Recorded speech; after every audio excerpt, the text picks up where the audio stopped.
अनेक आंदोलनं इथे 1960 पासून राज्याच्या निर्मितीपासून झालेली आहेत. चळवळींचा हा देश आहे.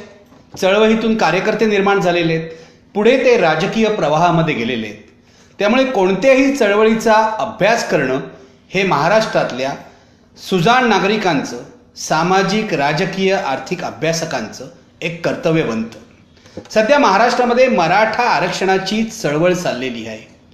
ही चळवळ अत्यंत महत्त्वाची चळवळ आहे. ती का निर्माण झाली, तिचा परिणाम काय होईल याची चर्चा मी वारंवार केलेली आहे. मी टेलिव्हिजनवर आजचा सवाल हा कार्यक्रम करत असताना अनेक कार्यक्रम मराठा आरक्षणाच्या निमित्ताने केले. त्याच्या अनेक पैलूंची चर्चा केली. मराठ्यांना आरक्षण असावं की नसावं, ते वैधानिक आहे की नाही, ते कायद्यात बसतं की नाही, त्याचा इतर समाजावर काय परिणाम होईल. आज मराठ्यांना आरक्षणाची गरज का भासते आहे? मराठा समाज जो महाराष्ट्रामध्ये प्रभावी आहे, सत्ताधीश होता, 32% आहे, या समाजामध्ये एक वर्ग कायमचा गरीब का राहिला? या गरिबांना आरक्षणातून हात मिळू शकतो का? या सर्व प्रश्नांची मी वारंवार चर्चा केलेली आहे. आज पुन्हा हा मुद्दा घेण्याचं कारण तुम्हाला नव्याने सांगण्याची गरज नाही. गेल्या आठवड्यामध्ये मराठा आंदोलन, मराठा आरक्षणाचं आंदोलन पुन्हा एकदा उफाळून आलं. संतप्त तरुण रस्त्यावर उतरले. काही ठिकाणी जाळपोळ झाली, काही ठिकाणी लाठीमार झाला, काही ठिकाणी दगडफेक झाली. हिंसाचाराचे प्रकार घडले. पण हिंसाचाराचे हे प्रकार अचानक घडले नव्हते. सुरुवातीला हे आंदोलन सुरू झालं, त्याला एक निमित्त होतं. कोणत्याही आंदोलनाला एक निमित्त लागतं. यावेळेला या मराठा आरक्षणाच्या आंदोलनामध्ये हिंसाचार झाला म्हणून या मराठा आंदोलनावर मोठी टीका होते. ज्यांना हा हिंसाचार व्हायला हवा होता ती मंडळी तर खुशच झालेली आहेत. कशाला द्यायचं मराठ्यांना आरक्षण, असा उद्दाम सवाल ही मंडळी करत आहेत. पण लोक लवकर विसरतात. लोकांची स्मरणशक्ती कमकुवत असते असं म्हटलं जातं. Public memory short. मला तुम्हाला सगळ्यांना आठवण द्यायची आहे 2 वर्षापूर्वीची. 2 वर्षापूर्वी या राज्यामध्ये मराठा आरक्षणाचं आंदोलन सुरू झालं आणि 58 गावांमधून मोर्चे निघाले. प्रचंड मोर्चे. या मोर्चांमध्ये लाखो लोक सामील झाले. हे मोर्चे पूर्णपणे शांततापूर्ण होते. कुठेही कोणी एक दगड भिरकावला नाही, कुठेही कोणाला शिवीगाळ केली नाही, कोणीही जाळपोळ केली नाही, कोणी पोलिसांना मारलं नाही, कोणी सरकारच्या नावानं वाईट अर्थानं शिमगा केला नाही. अत्यंत अहिंसात्मक मार्गाने, अत्यंत शांततेने, तरुण मुलींच्या नेतृत्वाखाली हे मोर्चे निघाले, चालले, यशस्वी झाले. सरकारवर दबाव टाकण्यात हे मोर्चे यशस्वी झाले असं विश्लेषकांचं म्हणणं होतं. मग जर या मोर्चांनी सरकारवर दबाव टाकला असेल तर 4 वर्षात काय झालं? किमान 2 वर्षात, मोर्चे निघाल्यानंतरच्या 2 वर्षात काय झालं? मी 4 वर्षे अशासाठी विचारतोय की 1914च्या विधानसभा निवडणुकीत भारतीय जनता पक्षाने हे आश्वासन दिलं होतं, काँग्रेसने हे आश्वासन दिलं होतं, राष्ट्रवादीने आश्वासन दिलं होतं, शिवसेनेने आश्वासन दिलं होतं, इतर सर्व पक्षांचा या मराठा आरक्षणाला पाठिंबा होता. इतकं जर राजकीय एकमत असेल या विषयावर तर मराठा आरक्षणाची गाडी अजून पुढे का गेली नाही? भारतीय जनता पक्षाने आश्वासन दिलं होतं. काँग्रेसने निवडणुकीपूर्वी, काँग्रेस राष्ट्रवादीने एक चलाखी केली. 16% आरक्षण वटहुकूम काढून त्यांनी दिलं, जे कोर्टात टिकलं नाही.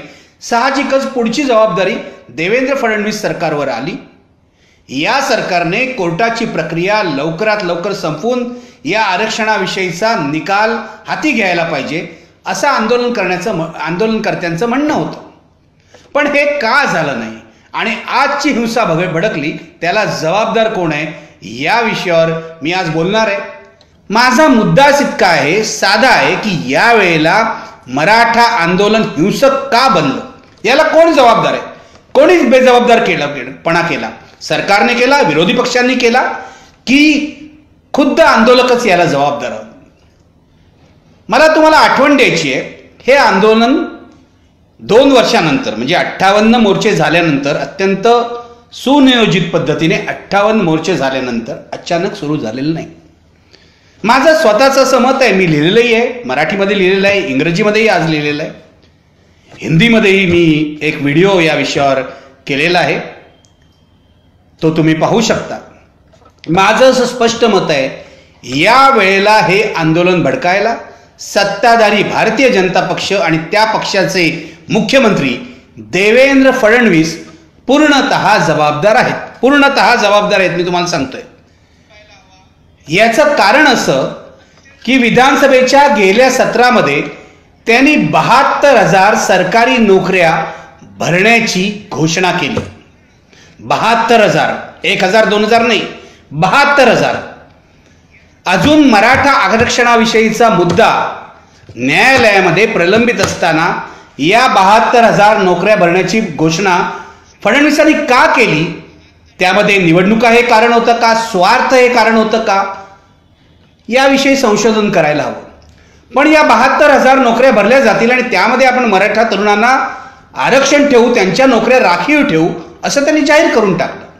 त्यांनी कोणाचा सल्ला घेतला होता, कोणाची बातचीत केली होती? कारण हा विषय अत्यंत संवेदनशील होता.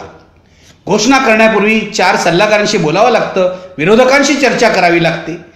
जे मराठा आंदोलनाचे नेते आहेत त्यांनाही सांगावं लागतं की आम्ही असं करणार आहोत, तुमची काय प्रतिक्रिया आहे? आधी मतं अजमावून घेणं हे राज्यकर्त्यांचं लोकशाहीमध्ये कर्तव्य आहे. पण तसं काहीही न करता, मराठा आंदोलनाशी कोणतीही चर्चा न करता मुख्यमंत्र्यांनी ही घोषणा विधिमंडळात केली आणि तिथे भडका उडाला. निवडणुकीच्या तोंडावर आपल्याला फसवण्याचा मुख्यमंत्र्यांचा बेत आहे की काय, असा प्रश्न तरुण मराठा आंदोलकांच्या मनात निर्माण झाला आणि आंदोलन सुरू झालं. पण पहिले 2 दिवस तुलनात्मक दृष्ट्या आंदोलन शांत होतंय, लक्षात घ्या. कुठेतरी तुरळक घटना घडल्या असतील हिंसाचाराच्या, दगडफेकीच्या, पण त्या सार्वत्रिक नव्हत्या. आंदोलकांना आंदोलनाचे नेते शांत राहण्याचं आवाहन करत होते. मग अचानक काय झालं? खऱ्या अर्थाने हे आंदोलन भडकवलं ते महाराष्ट्राचे मुख्यमंत्री. मी तुम्हाला स्पष्ट सांगतो, माझं असं मत आहे, एकेकाळी देवेंद्र फडणवीस हे कार्यक्षम मुख्यमंत्री आहेत, त्यांची प्रतिमा चांगली आहे, असं माझं मत होतं आणि मी स्पष्टपणे मांडत होतो. आज देवेंद्र फडणवीस हे इच्छाशक्ती गमावलेले बेजबाबदार मुख्यमंत्री आहेत असं माझं मत आहे. कारण ऐन वारी चालू असताना, तुम्हाला माहिती आहे वारीबद्दल मी काय सांगायला नको, ही जी आषाढीची वारी आहे, महाराष्ट्राची परंपरा, संत परंपरा, याची उजळणी वारंवार झालेली आहे, टीव्ही चॅनल्सवरून झालेली आहे. वारीच्या शेवटच्या दिवशी पंढरपुरात जाऊन, आषाढी एकादशीच्या दिवशी पंढरपुरात जाऊन मुख्यमंत्री विठ्ठल मंदिरात पूजा करतात, ही महाराष्ट्राची परंपरा आहे. आजवरच्या सर्व मुख्यमंत्र्यांनी 1-2 अपवाद सोडता, काही आंदोलनाचा किंवा कसलाही अपवाद सोडता ही पूजा केलेली आहे. यावेळेला देवेंद्र फडणवीस यांनी असं जाहीर केलं, पत्रकारांसमोर जाऊन जाहीर केलं, प्रत्यक्षपणे थेट बोलून जाहीर केलं की मी या वर्षीची विठ्ठलाची पूजा करणार नाहीये, कारण मराठा आंदोलकांनी मला तिथे अडवण्याची धमकी दिलेली आहे. ठीक आहे, एवढं बोललं असतं आणि गेले असते तरी चाललं असतं, पण मग ते भारतीय जनता पक्षाचे मुख्यमंत्री कसे ठरतील? भाजपच्या लोकांना एक वेगळी विकृत खुमखुमी असते, हे मी गेले 4 वर्ष पाहतोय. त्यांना सत्तेचा माज आलाय की नाही मला माहित नाही, परंतु मुख्यमंत्री एवढं बोलून थांबले नाहीत. ते असं म्हणाले, या आंदोलकांचा पंढरपूरला जमलेल्या वारकऱ्यांमध्ये साप सोडण्याचा विचार आहे, असा माझ्याकडे CID रिपोर्ट आहे. महाराष्ट्राचे मुख्यमंत्री कधीपासून CID रिपोर्ट जाहीर करायला लागले? याआधी सुद्धा भीमा कोरेगावच्या आंदोलनामध्ये नक्षलवादी घुसल्याचा CID रिपोर्ट होता. 5 कार्यकर्त्यांना नक्षलवादी म्हणून अटक केलेली आहे, तुरुंगात टाकलेला आहे, म्हणे त्यांनी पंतप्रधानांच्या आणि नंतर मुख्यमंत्र्यांचा मारण्याचा कट केला होता. महिना उलटून गेला, अजूनपर्यंत याचा कोणताही पुरावा पोलिसांनी कोर्टामध्ये सादर केलेला नाही. जे आंदोलन होईल त्याला कुठच्याही प्रकारे बदनाम करायचं हे सरकारी प्रयत्न दिसत आहेत कायम. त्याच अनुभवानुसार हे आंदोलन बदनाम करण्याचा मुख्यमंत्र्यांचा प्रयत्न आहे असं मराठा आंदोलनाच्या कार्यकर्त्यांना वाटलं असलं तर अजिबात नवल नाही. साप सोडणार होते मराठा आंदोलनाचे कार्यकर्ते. या कार्यकर्त्यांशी मी बोलल्यावर माझ्या असं लक्षात आलं की त्यांची मनं दुखावलेली आहे. आषाढी एकादशी होईपर्यंत, वारकरी परत जाईपर्यंत शांत राहण्याचा त्यांचा निर्णय होता. पण मुख्यमंत्र्यांनी साप सोडण्याचा आरोप करून आपल्या हेतूविषयी शंका घेतली, आपली नियत ठीक नाही असं ते म्हणाले. असा समज या कार्यकर्त्यांचा झाला आणि दुसऱ्या दिवशी या आंदोलनाचा भडका उडाला. कोण जबाबदार होतं या भडक्याला? तरुण माणसांची मन ही प्रक्षुब्ध असतात, कारण जेव्हा त्यांना काही पाहिजे असतं आणि ते मिळत नाही तेव्हा ती मनं नियंत्रणात ठेवणं कठीण होतं. हे आपण हरियाणातल्या जाट आंदोलनावरून आणि गुजरातमधल्या पटेल आंदोलनावरून पाहिलेलं आहे. महाराष्ट्रातलं मराठा आंदोलन हे असं आंदोलन होतं की जे अत्यंत अहिंसक पद्धतीने चाललेलं होतं. जाट किंवा पटेलांप्रमाणे पहिल्याच पातळीवर या आंदोलनाने कधी हिंसा केली नव्हती. मुख्यमंत्र्यांनी साप सोडण्याचा आरोप करून या आंदोलकांना भडकवलं. का केलं त्यांनी असं त्यांनाच विचारायला पाहिजे. त्यांचा काय उद्देश होता? मराठा आंदोलन भडकल्यावर महाराष्ट्रामध्ये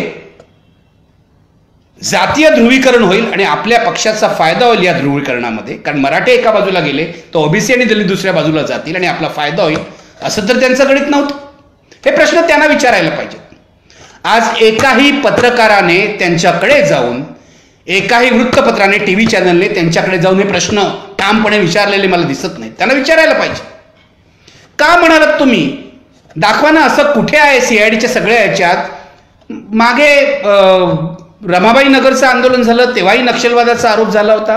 खैरलांजीच्या अत्याचाराविरुद्ध आंदोलन झालं तेव्हाही नक्षलवादाचा आरोप झाला होता. आता हा नवा आरोप काढला, साप सोडणं. पुरावा असेल तर साप सोडण्याची योजना जो बनवत होता त्याला अटक करायला हवी. आजपर्यंत एकालाही अटक केलेली नाही. तिथे आंदोलनाचा भडका उठला.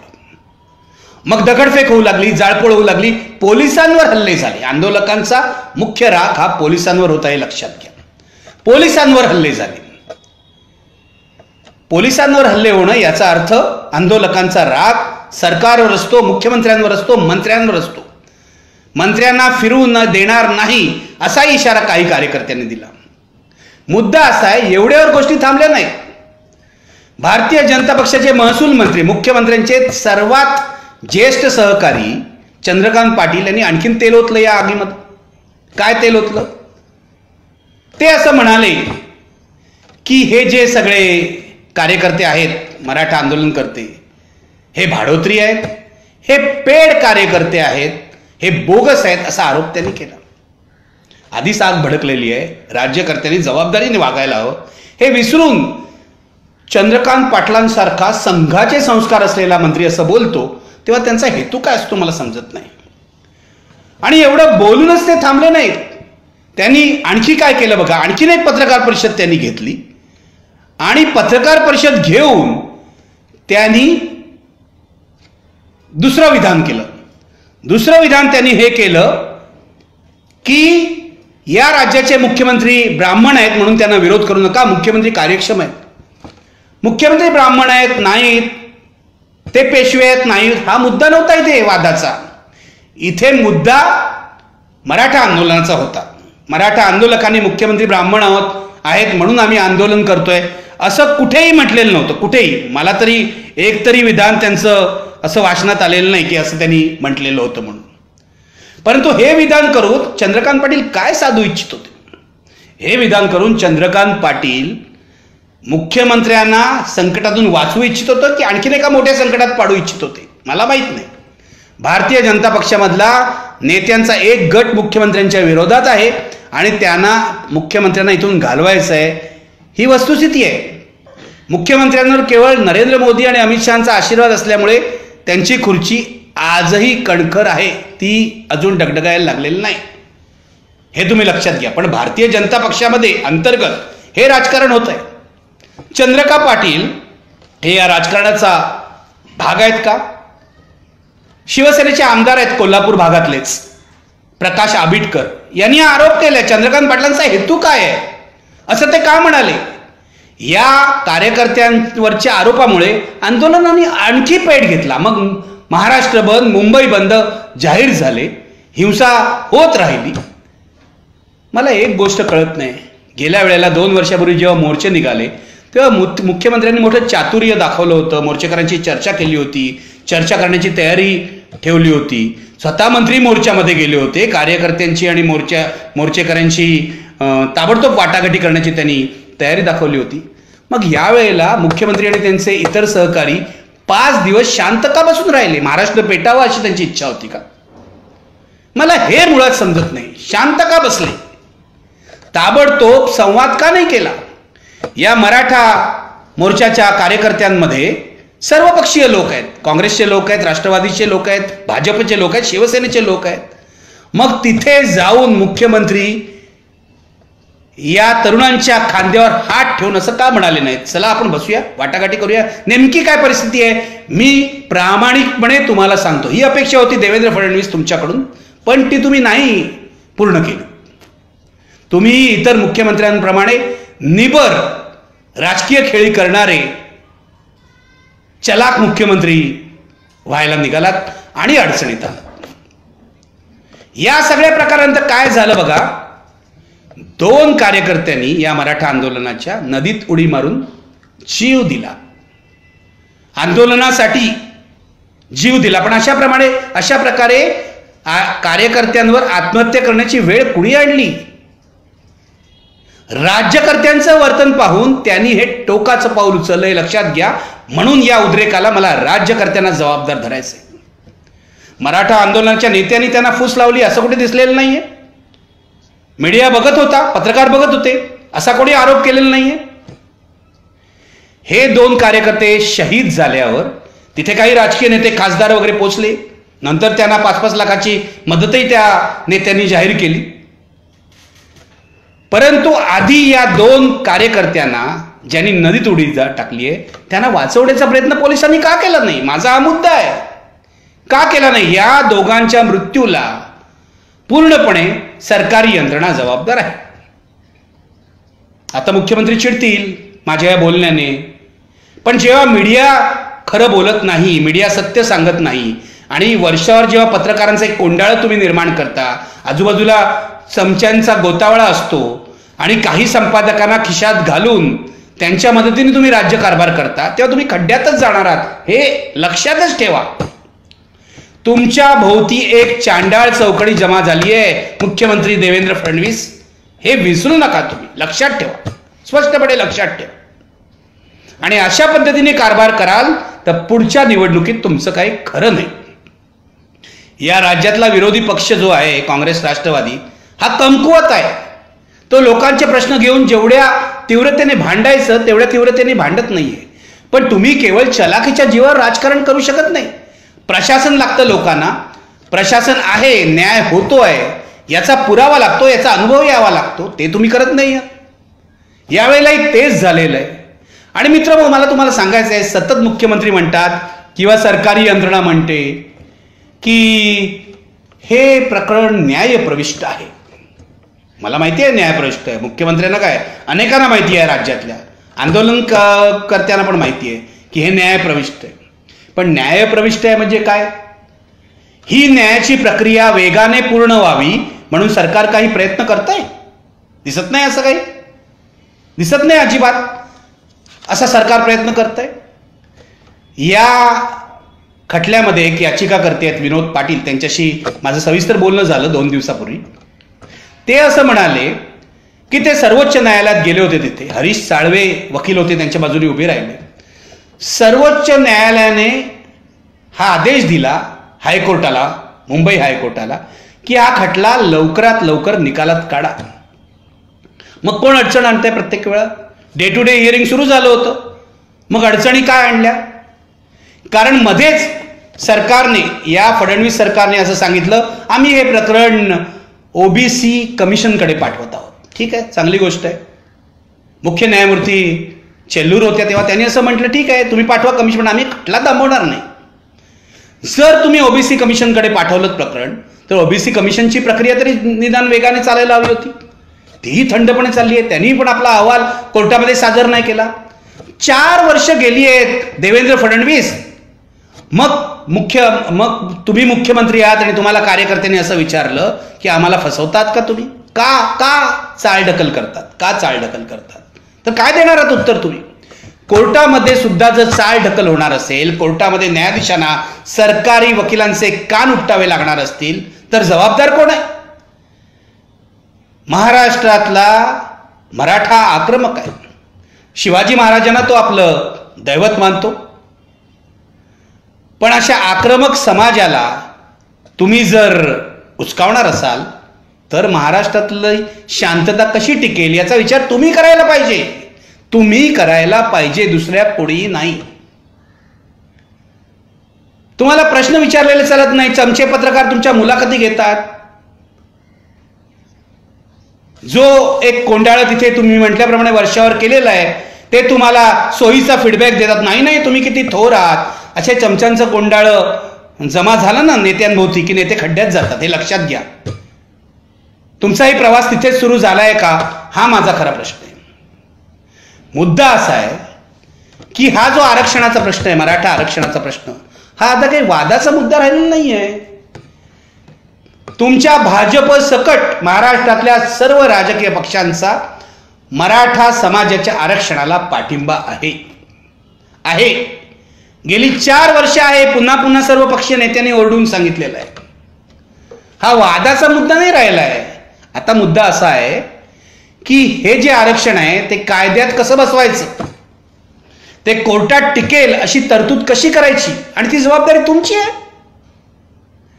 जे काँग्रेस राष्ट्रवादीच्या सरकारने चूक केली की त्या तरतुदी नीट न केल्यामुळे ते फेटाळलं गेलं, ते पुन्हा होता का म्हणे, तुमची जबाबदारी आहे. तुम्ही कार्यक्षम होतात तर तुम्ही हे करून दाखवायला हवं होतं. हा वादाचा मुद्दा होऊ शकत नाही की मराठ्यांना आरक्षण हवं की नाही. सर्व पक्षीय लोकांनी जर मांडलं असेल की हवं आरक्षण, तर ही प्रक्रिया गतीने पुढे नेणं ही सरकारची जबाबदारी आहे. ती तुम्ही पार पाडली नाहीत.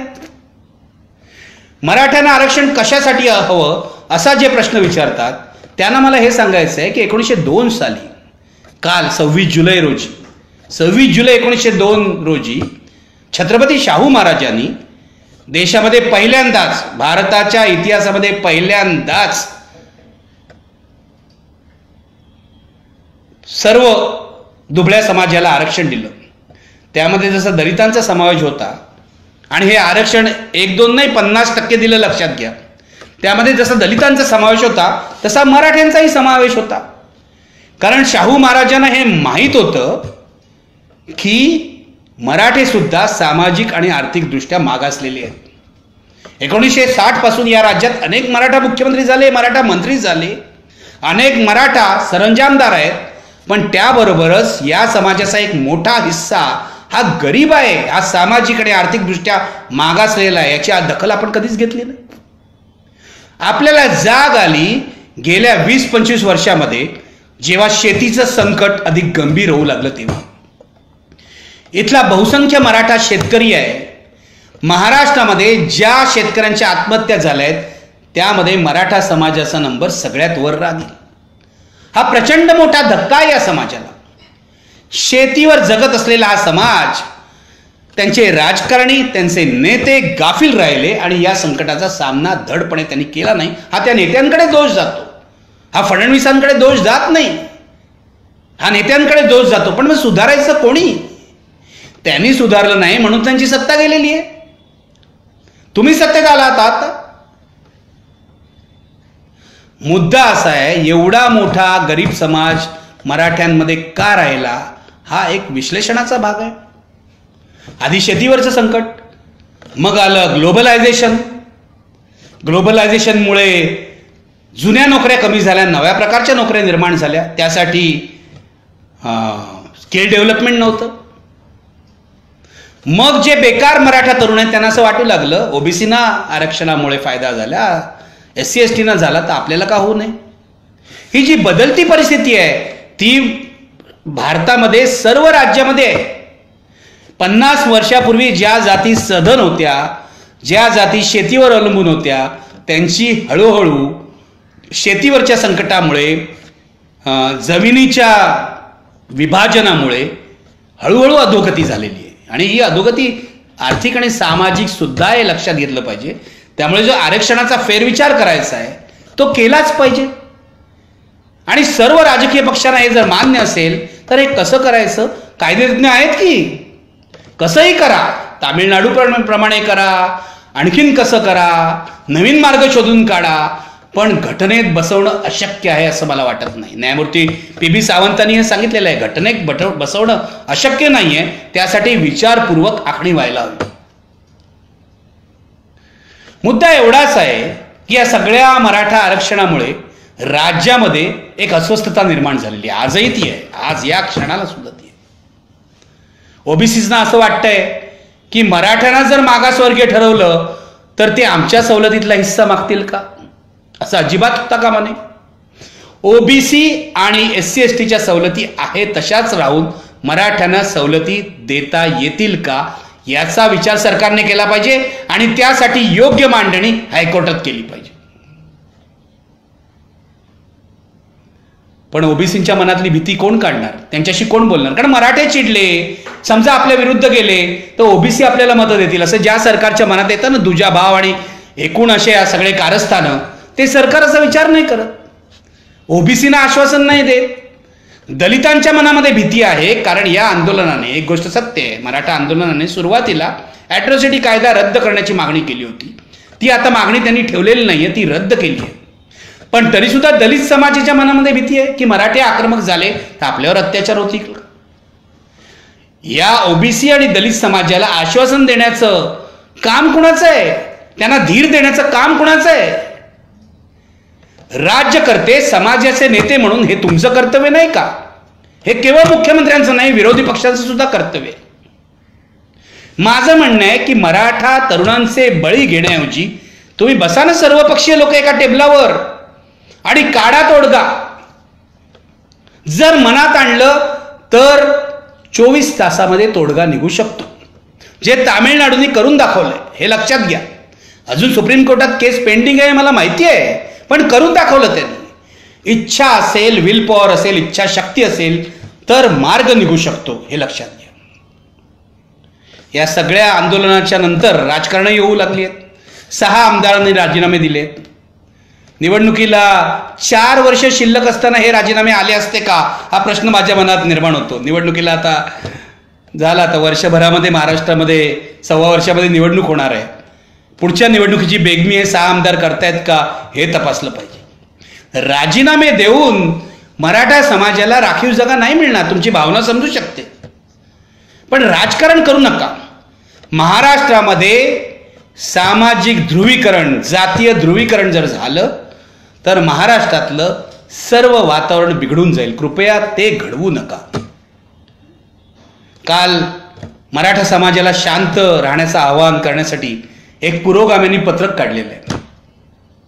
मला पहिल्यांदाच कळलं, ह्या ND पाटलांपासून सगळे या पुरोगाम्यांमधली जी यादी आहे ती मराठा नेत्यांची आहे. पुरोगाम्यांमध्ये सुद्धा एवढे मराठी आहेत आणि आत्ता आंदोलनाच्या वेळी ते आम्ही मराठा आहोत सांगून पत्रक काढतात.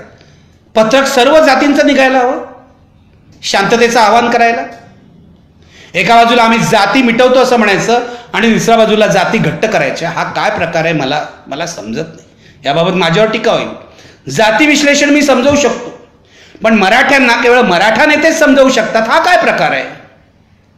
समाजामध्ये जातीच्या पलीकडे गेलेले, धर्माच्या पलीकडे गेलेले नेते नाहीत का? ते नाही समजावू शकत का?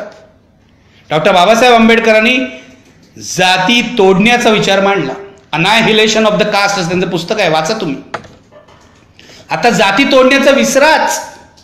आता जाती वेगवेगळ्या कारणामुळे मजबूत बनत आहेत आणि प्रत्येक जात हे हत्यार पुढे करून दुसऱ्या जातीशी लढण्याची परिस्थिती निर्माण झालेली आहे. महाराष्ट्रातल्या गरिबांना, महाराष्ट्रातल्या बहुजनांना, महाराष्ट्रातल्या दलितांना, महाराष्ट्रातल्या आदिवासींना, महाराष्ट्रातल्या अल्पसंख्याकांना हे नको आहे. रोजीरोटीचा प्रश्न महत्वाचा आहे आणि त्यातूनच हे आरक्षणाचे वाद निर्माण होत आहेत. भाऊ भावाशी लढतोय, मित्र मित्राशी लढतोय, शेजारी शेजाऱ्याशी लढतोय. अत्यंत विषारी वातावरण निर्माण होत आहे आणि याची जबाबदारी प्रस्थापित सरकारवर राहील, हे विसरायला नको आपण.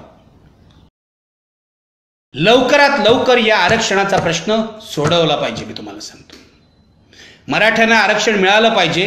ते किती टक्के जायचं हा तज्ज्ञांचा प्रश्न आहे, पण आरक्षण मिळालं पाहिजे याविषयी माझ्या मनात तर शंका नाही. आरक्षणाची फेररचना कालानुरूप होऊ शकते, त्याप्रमाणे ही आहे. ओबीसी आणि SC STच्या आरक्षणाला कोणताही हात न लावता मराठा आणि इतर जातींना धनगरांची पण मागणी आहे, मुसलमानांची पण मागणी आहे. काळानुसार विचार करायला हवा असं माझं म्हणणं आहे. आणि 50% हे काही घटनेने घातलेली मर्यादा नाही आहे, ते न्यायालयाने घातलेला ठरवलेला निकष आहे. निकष बदलता येऊ शकतो. ज्या देशामध्ये 80% लोक सामाजिकदृष्ट्या मागासलेले असतील त्या देशामध्ये आरक्षणाची मर्यादा 50% असण्याचं काय कारण आहे? खूप गंभीर प्रश्न आहेत, खूप गंभीर प्रश्न आहेत. आणि जे लोक म्हणतात ना जातीभेद मिटले, धर्मभेद मिटले, यांना रोज मी उदाहरण दाखवतो. रोज जातीच्या नावावर कोणाचा खून झाला, धर्माच्या नावावर कोणाला जमावाने मारलं. हा देश जातीभेद विसरलेला नाही. आणि जेव्हा उच्चवर्णीय म्हणतात, वरच्या जाती म्हणतात, नाही ना आम्ही कुठे जाती पाळतो, मग करा की बाबासाहेबांनी सांगितल्याप्रमाणे आंतरजातीय लग्न, आंतरधर्मीय लग्न का करत नाही तुम्ही? अमेरिकेत गेलेल्या चित्तपावन ब्राह्मणाला चित्तपावन ब्राह्मण मुलगीच का लागते? शिकलायत ना तुम्ही, उच्च शिक्षित, मग जातीतलीच मुलगी का लागते? मुद्दा असा आहे, जात तोडायची असेल ना तर सर्वांना वरपासून खालपर्यंत ठरवावं लागेल.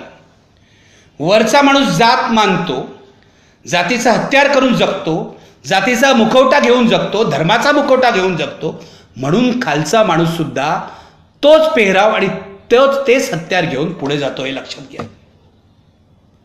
खालच्या जातीने जाती सोडल्या म्हणजे वरच्या जाती सोडतील असं नाही.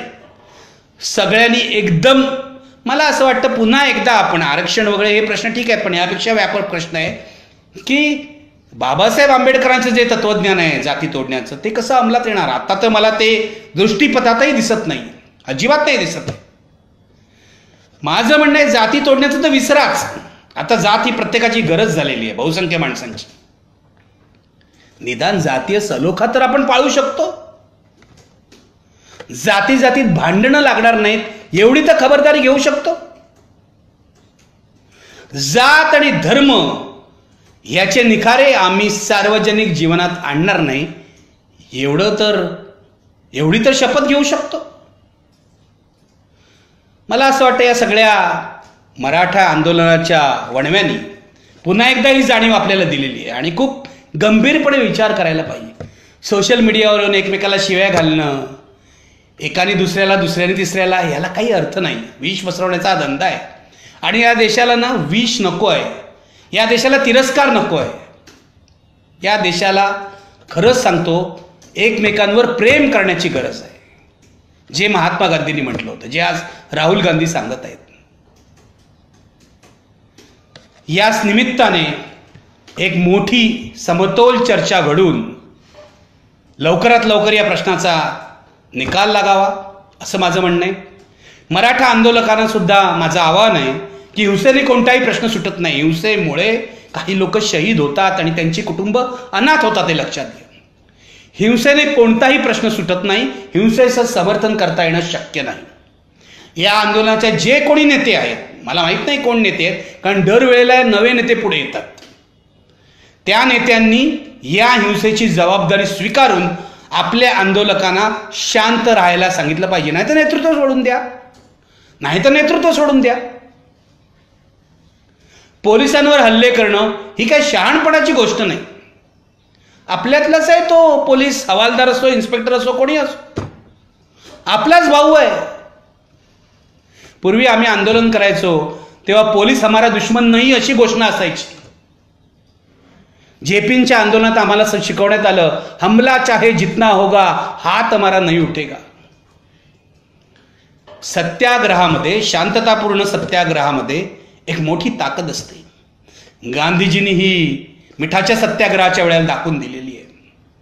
आज गांधीजींची अवहेलना करण्याचे दिवस आहेत. नुसते फोटो लावतात आणि गांधी हा जागतिक ब्रँड आहे असं म्हणतात आमचे पंतप्रधान सुद्धा. पण गांधीजींनी जी सहनशक्ती दिली, बाबासाहेबांनी जी लढण्याची जिद्द दिली, याच्यावर अंमल आज कुणी करत नाही. माझं मराठा समाजाला आणि मराठा आंदोलनकर्त्यांना आव्हान आहे की तुमची मागणी योग्य आहे, आम्ही तुमच्या बरोबर आहोत, समाज तुमच्या बरोबर आहे, तुम्ही कोणाचं हिसकावून घ्यायला चाललेलं नाही आहात, तुमची न्याय्य मागणी आहे. त्या न्याय्य मागणीचा निचरा न्याय्य मार्गानेच करता येईल आणि त्यासाठी आपण सगळे सरकारला, विरोधी पक्षांना भाग पाडू, त्यांच्यावर दबाव आणू. पण कृपया हिंसाचार करू नये, महाराष्ट्रातल्या शांततेला तडा जाईल असं कृत्य कोणीही करू नये, एवढं माझं आव्हान आहे. मी तुमच्याशी प्रदीर्घ काळ आता बोललेलो आहे. मी काही प्रश्न घेणार आहे. आता बघतोय काय धड प्रश्न आले आहेत का. एक पहिलाच माणूस म्हणतोय, कोण आहे मला माहीत नाही, पण तो म्हणतोय तुमचं डोकं फोडीन म्हणून. झालं सुरू.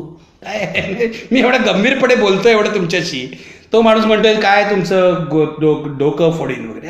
अशी माणसं जास्त नसतात. अनेक लोक आहेत, थोबाड फोडील तुझं.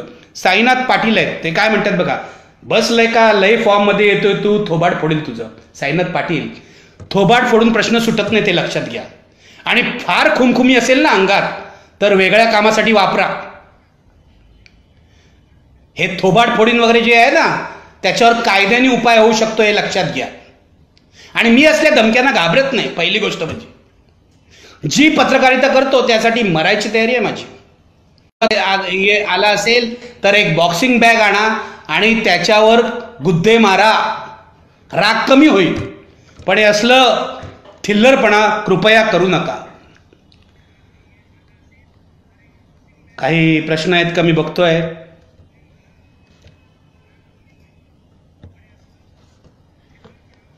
आपल्या देशात मंदिरावर 100% आरक्षण हजारो वर्षे कसे आणि कुणी दिले, मग आमच्यासाठी 50% अट का. हनुमंत ससाने यांचा प्रश्न आहे. हनुमंतजी बरोबर आहे तुमचं म्हणणं. धर्माचं आरक्षण आहे, त्याला कोणी आक्षेप घेत नाही. आणि नव्या काळातली जी आरक्षण आहे, विशेषतः SC/STचं आरक्षण, OBCचं आरक्षण, याला मात्र आक्षेप घेतला जातो, त्याला मात्र एक मर्यादा ठेवली जाते. माझं म्हणणं असं आहे की आज आपल्याला सर्वांना दलितांची, आदिवासींची, OBCची काय वेदना आहे हे समजलं असेल. म्हणूनच मला असं वाटतं मराठ्यांचा हा लढा दलित, आदिवासी, OBCच्या हातात हात घालून झाला पाहिजे. एकमेकाचे शत्रू नाही आहात तुम्ही. हातात हात घालून हा लढा पुढे गेला पाहिजे, हे लक्षात ठेवा. आम्ही घाबरत नाही कोणाला, असं रमेश जगताप म्हणतात. चांगली गोष्ट आहे, कोणीच कोणाला घाबरू नये. आणि सत्ताधाऱ्यांना तर घाबरायचं काही कारण नाही. पार तर तुरुंगात पाठवतील, चांगलं जाऊन बसावं 8 दिवस तुरुंगामध्ये, पण हिंसाचार मात्र करू नये. आणखीन काय प्रश्न आहेत जरा बघतोय. खूप लोकांना कार्यक्रम आवडतोय. आणि अनंत थोंबाळ म्हणतायत ढेबर पोट्या मुख्यमंत्री. असंही बोलू नये यार. त्यांच्या शरीरावर का कमेंट करायच्या. ते बारीक असते तर आपण काय म्हटलं असतं, जाडे असले तर काय. आपण त्यांच्या कामावर कमेंट कराव्या. तुम्ही म्हणालात ना अकार्यक्षम मुख्यमंत्री, मला मान्य आहे, पण अशा कमेंट कृपया करू नका.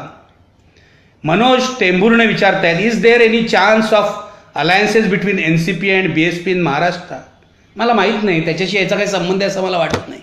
आत्तापर्यंत काँग्रेस राष्ट्रवादीचा अलायन्स होणार आहे असं म्हटलं जातं. तिसरी आघाडीसुद्धा त्यामध्ये येणार आहे असं म्हटलं जातं. तिसऱ्या आघाडीमध्ये BSP आहे की नाही हे आपल्याला बघायला पाहिजे. पण खूप पुढची गोष्ट आहे, कारण आधी आपण हे बघायला हवं किंवा काँग्रेस आणि BSPचा मध्य प्रदेश आणि राजस्थान आणि छत्तीसगडला अलायन्स होतो की नाही. तो झाला तर पुढचं राजकारण खूप बदलू शकतं, हे लक्षात घ्या. त्यामुळे थोडं थांबायला हवं. जातीवाद बाबासाहेबांनी केला आरक्षण देऊन, असं चेतन काळे म्हणतात. हे मला अर्थातच मान्य नाही. तुम्ही बाबासाहेब वाचलेलं नाही. तो बाबासाहेब आंबेडकरांनी समतेचं तत्वज्ञान सांगितलं, बंधुत्वाचं तत्वज्ञान सांगितलं, अहिंसेचं तत्वज्ञान त्यांना मान्य होतं. बुद्धाचा मार्ग त्यांनी स्वीकारलेला होता. आरक्षण देऊन बाबासाहेबांनी अजिबात जातीयवाद केले नाही. आरक्षण ही दुबळे असलेल्या समाजाला विशेष संधी आहे, लक्षात घ्या. आणि ती जर दिली नसती तर हा समाज आज जिथे आलाय तिथे आला नसता. का आली मराठ्यांवर आरक्षण मागण्याची वेळ, याचा तुम्ही विचार करा. आरक्षण मागणं म्हणजे जातीयवाद नाही. एका माणसाने दुसऱ्याला जातीच्या नावावर कमी वागणूक देणं, अवहेलनेची वागणूक देणं, हा जातीयवाद आहे, हे विसरू नका. आणखीन बघतोय मी जरा काही प्रश्न आलेत का. समाधान जाधव प्रश्न विचारतायत. ते म्हणतात साखर कारखाने, शिक्षण संस्था, पतसंस्था यांचंही आरक्षण प्रमाणे देण्यात यावे. सर्व जाती धर्मामधील घटकांना जमीनदार कारखाना राहू द्या, सगळ्यांना पुढे जाऊ द्या, प्रगती करू द्या, माझी काय हरकत नाही. समाधान जाधव, चांगलं आहे तुमचं म्हणणं.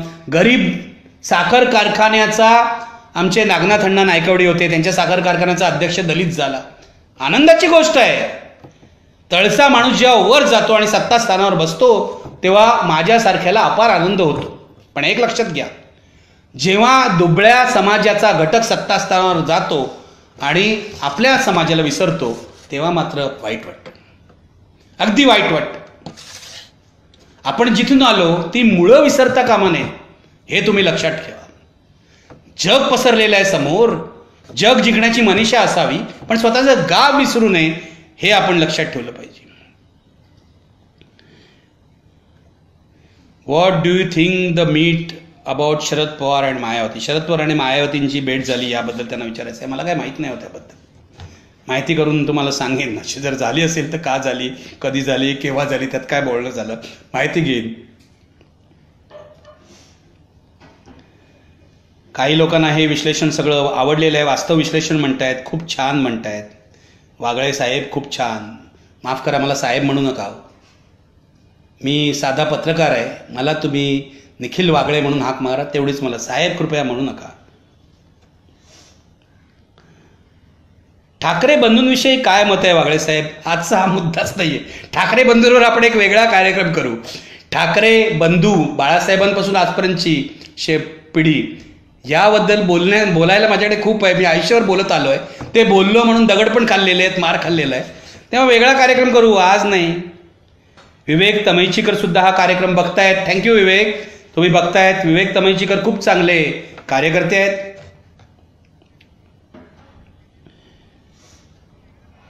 आणखीन बघतोय प्रश्न, मराठा, कुलदीप अहिरे यांचा प्रश्न आहे. मराठा आरक्षणाच्या मोर्चाआड महाराष्ट्रामध्ये जातीद्वेष आणि तरुणांची माथी भडकवण्याचे काम तर होत नाही ना? आज हिंदुत्वाच्या नावाखाली प्रत्येक धर्माआड जातीद्वेष पसरत आहेत. महाराष्ट्रामधली वातावरण एकमेकांच्या जातीद्वेषामुळे गढूळ होत आहे. बरोबर आहे कुलदीप, असा प्रयत्न काही लोक करतायत, पण म्हणूनच सावध राहा. जाती जातीमध्ये तंटे निर्माण व्हावे, धर्माधर्मामध्ये तंटे निर्माण व्हावेत, रोजीरोटीचा प्रश्न विसरला जावा, असं काही लोकांना वाटतंय.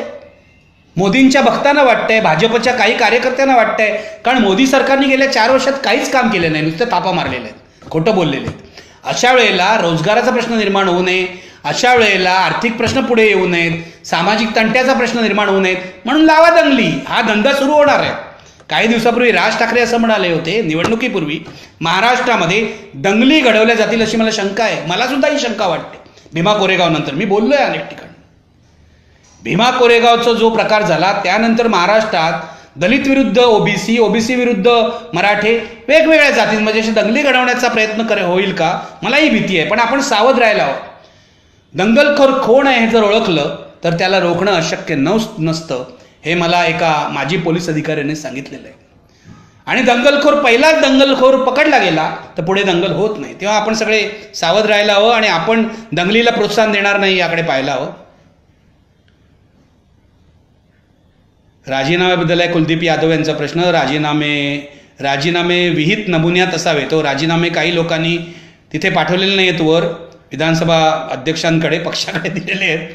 तेव्हा ते वर जाणारे की नाही महत्त्वाचं आहे. 6 लोकांना विचारलं पाहिजे, तुमचे राजीनामे तुम्ही कुणाकडे दिले आहेत, काय एक स्टंट आहे का, आणि राजीनाम्याचे फार्स करणाऱ्यांना फक्त मराठ्यांनीच मतं दिली आहेत का, असा प्रश्न कुलदीप यादव विचारतायत. योग्य प्रश्न आहे. दिनेश ब्राह्मणे म्हणतायत, अशी परखड, निर्भीड आणि स्पष्ट चर्चा करण्याची गरज आहे, पण ती सर्व स्तरावर व्यापक स्वरूपात होताना दिसत नाही. सरकारची इच्छाशक्ती असेल तर मराठा आरक्षणाचा तिढा सुटू शकतो. I am with you. मी तुमच्याशी सहमत आहे दिनेशजी. याचं कारण असं आहे की इच्छाशक्ती सोडवू शकतो आपण हा प्रश्न. मंडल आयोगाचा अहवाल येऊन तो 20 वर्ष भिजत पडला होता. विश्वनाथ प्रताप सिंग यांनी इच्छाशक्ती दाखवली म्हणून मंडल आयोगाची अंमलबजावणी झाली आणि सगळं ओबीसींचं जीवनच बदलून गेलं. इथे सुद्धा हे होऊ शकतं. एका नेत्याने इच्छाशक्ती दाखवली पाहिजे. म्हणून मला असं वाटतं आता, आणि हे सत्ताधारीच करू शकतात ना, विरोधकांच्या हातात नाही ही गोष्ट. सत्ताधाऱ्यांनी इच्छाशक्ती दाखवली पाहिजे. देवेंद्र फडणवीस यांनी दाखवली पाहिजे. लोक त्यांना दुवा देतील. आज जी टीका मी त्यांच्यावर करतोय, उद्या बोलीन यांनी चांगलं काम केलं म्हणून. चांगल्याला चांगलं म्हणणं आणि वाईटाला तडाखा मारणं हे माझं काम आहे पत्रकार म्हणून. मी काय फडणवीसांच्या प्रेमात नाही. माझं म्हणणं त्यांनी चांगलं काम करावं. आणखीन बघूया काय प्रश्न आहे का. विक्रम लोखंडे म्हणतायत, कोणतरी गणेश रावला ते उत्तर देत आहेत. जाऊ दे, आपण त्यांच्या शिवीगाळीत पडूया नको. प्रताप घाडगे म्हणतायत फक्त शेती व्यवसाय हे प्रश्न सोडवू शकतो. मला माहीत नाही हे का म्हणतायत, पण शेतीवरच्या संकटामुळे या समस्या वाढलेल्या आहेत ते लक्षात घ्या. शेतीमध्ये नवा रोजगार निर्माण होत नाही आहेत, शेतकऱ्याची मुलं शेती करायला मागत नाही, त्याची कारणं काय त्याचा विचार करायला पाहिजे. शिवा पाटील म्हणतायत मुख्यमंत्र्यांच्या व चंद्रकांत पाटलांच्या चितावणीखोर वक्तव्यामुळेच असं झालं. मी हेच सांगितलं या सगळ्या निवेदनामध्ये. कुणबी मराठे नाहीत का? कुणब्यांना विदर्भामध्ये रिझर्वेशन आहे, तुम्हाला माहिती आहे. संजय करंगुटकर म्हणतायत की तुम्ही प्लीज टी व्हीवर लवकरात लवकर परत या. मी टी व्हीवर परत येणार नाही, मी तुम्हाला सांगतो. मॅक्स महाराष्ट्र हाच माझा टी व्ही आहे, हे तुम्ही लक्षात ठेवा. याचं कारण मी टी व्हीचा राजीनामा दिला, कारण टी व्ही हा उद्योगपतींनी आणि सत्ताधाऱ्यांनी काबीज केला. मी होतो ना आयबीएन लोकमतमध्ये नोकरीला होतो. जवळजवळ 8 वर्ष ते चॅनल चालवलं. अंबानीने ते टेक ओव्हर केलं मोदी सरकार आल्यावर. माझा असं स्पष्ट आरोप आहे, मी गेल्या वर्षी लेख लिहिलेला आहे की नरेंद्र मोदी आणि अंबानी यांची युतीच आहे. अशा भांडवलदारांकडे आणि अशा भ्रष्ट राजकीय नेत्यांकडे मला काम नाही करायचं. मला जे स्वातंत्र्य देतील तिथे मी जाईन. उद्या जर असं चॅनल निर्माण झालं तर मी येईन, तुम्ही चॅनल काढा, मी येईन तुमच्या चॅनलमध्ये, मला स्वातंत्र्य द्या बोलण्याचं मात्र. एवढंच माझं म्हणणं. CM must resign from post. मुख्यमंत्र्यांनी राजीनामा द्यावा असं माझं म्हणणं आहे. मुख्यमंत्री राजीनामा देतील असं मला काही वाटत नाही आहे. आर्थिक निकषावर आरक्षण हवे, अर्थ हे घटनेमध्ये बसणार नाही. आर्थिक निकषावरचं आरक्षण हे लक्षात घ्या. आपल्या घटनेमध्ये सामाजिक निकषावरच आरक्षण आहे, त्यामुळे हे आर्थिक निकषावरचं आरक्षण खूप नेते बोलतात. त्यांनी विचार केला आहे की नाही मला माहीत नाही, पण घटनेमध्ये बसू शकत नाही आर्थिक निकषावरचं आरक्षण. आरक्षण हा गरिबी हटाव प्रोग्राम आहे का? अगदीच नाही. आरक्षण हा गरिबी हटाव प्रोग्राम नाही आहे, अनेक वेळा स्पष्ट झालेला आहे. दिनेश शिंदे कोणाला तरी म्हणतात काय रे कुत्र्या शिव्या का देतोय. मला म्हणत नसतील अशी अपेक्षा आहे.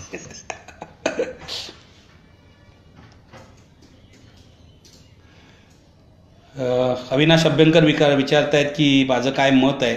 Nikhilji, what is your view? Is it realistic to expect reservation from government when the issue is in court? कोर्टातच करायला हवं ना सरकारने अविनाशजी, याच्यासाठीच तर मी हे बोलतोय. कोर्टामध्ये सरकार स्पीडीली ही केस चालवत नाहीये, हे कोर्टाचंच म्हणणं आहे, माझं नाही म्हणणं आहे. सुप्रीम कोर्टाने सांगितलं हे जे मॅटर आहे ते लवकरात लवकर एक्सपिडिएट करा. नाही करत आहे सरकार.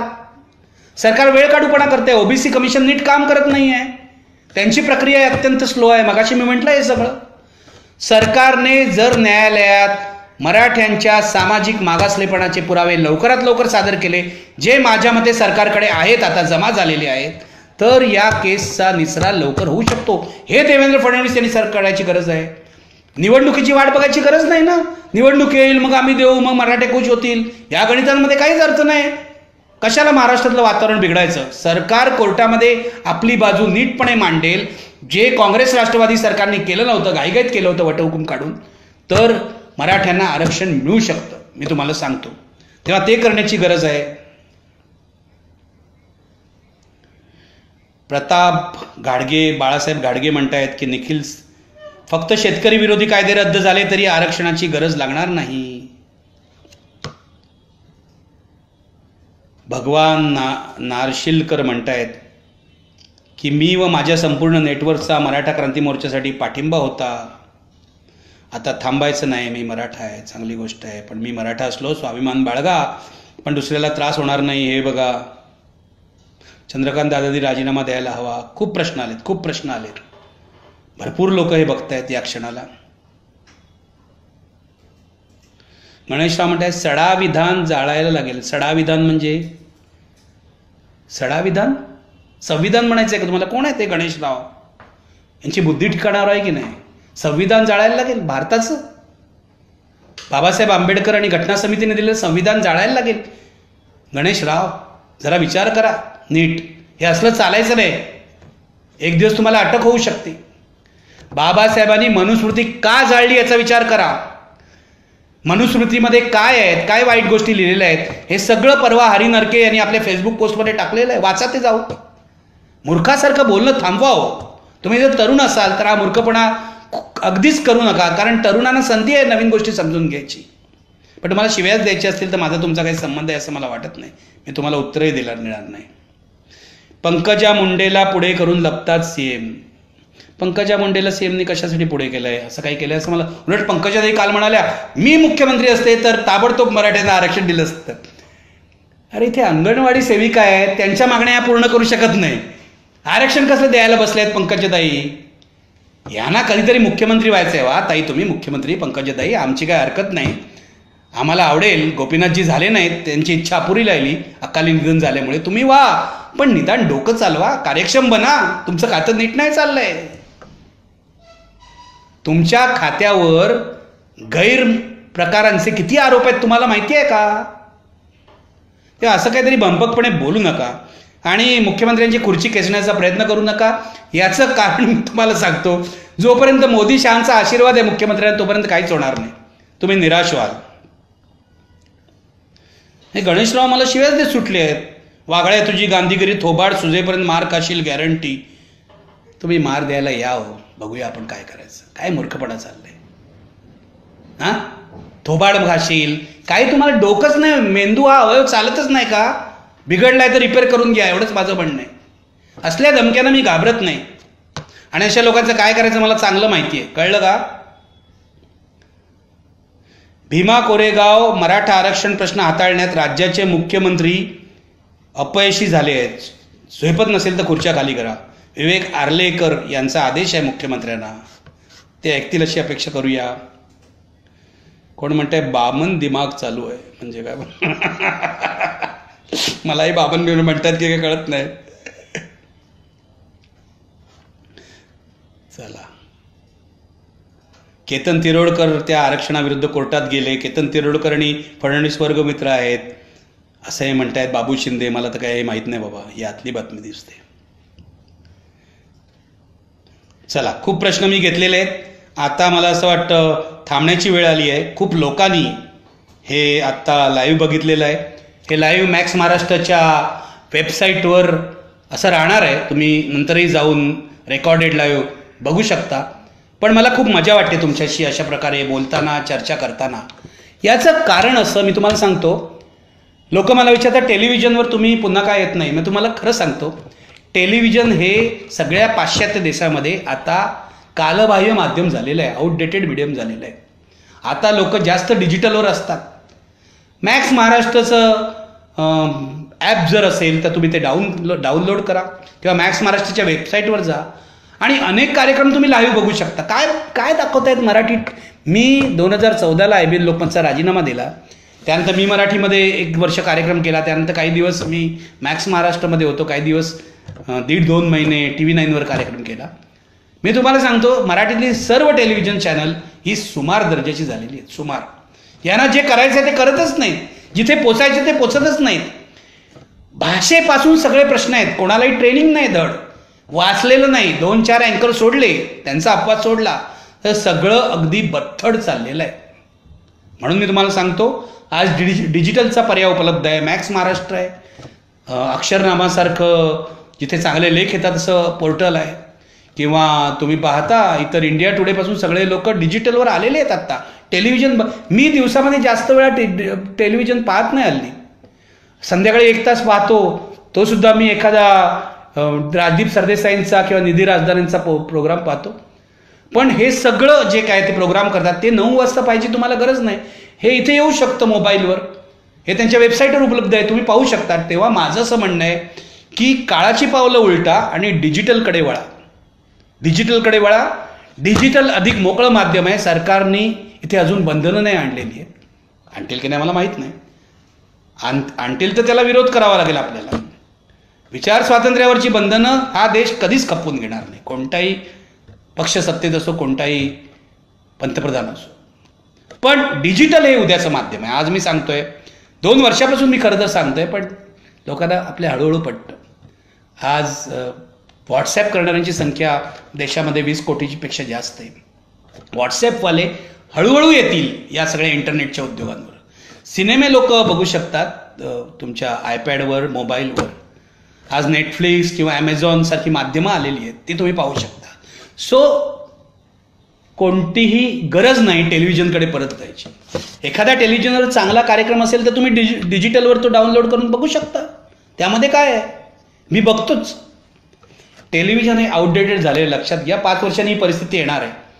आता सर्व मीडिया हाऊसेस ही मल्टीमीडिया झालेली आहेत. टेक्स्ट आहे त्यांच्याकडे, व्हिडिओ आहेत. BBC ही आता मराठीत आलेली आहे. पहा, नवीन माध्यमं पहा. उगाच एकमेकाला शिव्या घालू नका. चर्चा करायची आहे तर ती सुद्धा खूप चांगल्या प्रकारे खेळीमेळीने होऊ शकते, हे तुम्ही लक्षात घ्या. आपल्या वैचारिक विरोधाचं मला खूप शिव्या देतात लोक, भक्त तर खूपच देतात. पण मला असं खरंच वाटतं की या भक्तांना जे कळायला पाहिजे ते कळत नाही आहे. गांधीजींचं महत्त्व कळत नाही, नेहरूंचं महत्त्व मी काँग्रेसचा टीकाकार राहिलेलो आहे, तरी सुद्धा नेहरूंचं कॉन्ट्रीब्युशन मी मान्य करतो, इंदिरा गांधींचं कॉन्ट्रीब्युशन मान्य करतो. इंदिरा गांधींनी आणीबाणी आणली, हे चूक केलं, हे मला मान्य आहे. पण तरीसुद्धा इंदिरा गांधींनी या देशामध्ये बँक राष्ट्रीयकरणासारखे काही महत्त्वाचे निर्णय घेतले, हे नाकारून चालणार नाही. आपल्याला प्रत्येक माणसाकडे त्याचं कर्तृत्व आणि त्याचे दोष बघावे लागतील. देवेंद्र फडणवीस सुद्धा यांचे काही गुण आहेत, काही दोष आहेत, पण मराठा आरक्षणाच्या मुद्द्यावर त्यांनी गफलत केलेली आहे, त्यांच्यावर टीका करावीच लागेल. सो माझं असं चाललेलं आहे, तुम्ही माझ्यावर प्रेम करा, मला शिवीगाळ करा. You can love me or you can hate me, but you can't ignore me. तुम्ही माझ्याकडे दुर्लक्ष करू शकत नाही, माझं बोलावंच लागेल. तेव्हा भेटूया पुढच्या आठवड्यात. धन्यवाद.